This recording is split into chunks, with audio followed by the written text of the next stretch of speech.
Hello everyone. So, in one of my previous videos, I talked about how it's been really hot here.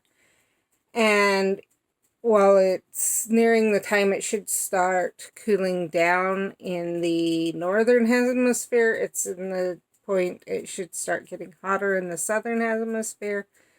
I've heard, once again, a lot of people mentioning how the heat or the cold really affects their bodies.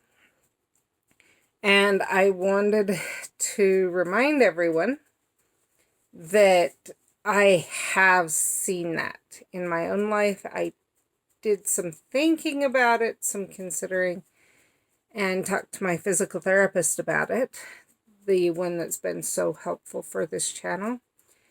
And he agrees with my assumption. So, we know that our muscles are what's holding all our joints in place. And I want to make sure that this is understood. The thing that supports as our connective tissue that's especially in our ligaments and our tendons is haywire and easily injured or destroyed because of the connective tissue disorder. It's the muscles that continue trying to hold everything in place. Hence, why strengthening your muscles can help prevent the deterioration, especially where the older you get, the more muscle mass you do lose over time. That's something that's proven in regular people who have no other illness. However, if you look around, you can also see people who are older that are in amazing shape and sometimes in better shape than they were when they were younger, just because they focus on the exercise and go even more to maintain those muscles.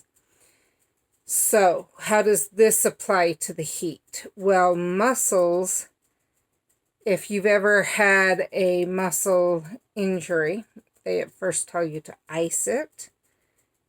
And then over time, especially just with a tight muscle, they tell you to use heat to relax it. The reason you ice it is you pull blood from the area. Because it's cold, the blood will leave the area more. The vessels constrict everything else, and the muscles actually tighten. It's the muscles tightening that causes that constriction. Well, tightening muscles obviously is going to hold things in place more if the muscles are tight. So the brain, on feeling cold, sends the signal, tighten up to the muscles. So the muscles do that, and it can hold things in place.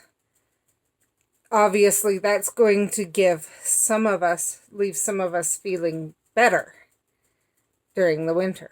However, there are others that actually are doing probably better than most of us in that their muscles are in a state of being tight more. So they have fewer areas that's going to come out of joint.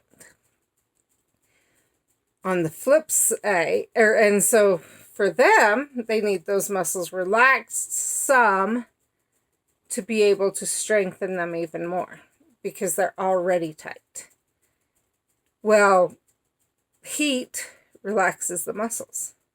So for those people, being in a hot area is actually better because it helps keep the muscles more supple so that they can strengthen them. But for those of us who, when the muscles relax, the muscles completely relax, it leaves us more prone to dislocation. And so, honestly, I'm one of those. I dislocate more during the summer. I have a lot more trouble strengthening muscles during the summer. I get a lot more heat stroke type symptoms. My body has to work a lot harder to hold everything in, etc. So that may help explain why when the weather changes, you feel it if you've got EDS. I would say across the board, you probably feel it. How it affects you, which one is better, varies from person to person, not type of EDS, person to person. So I hope that explains some things about heat and cold with EDS with the weather.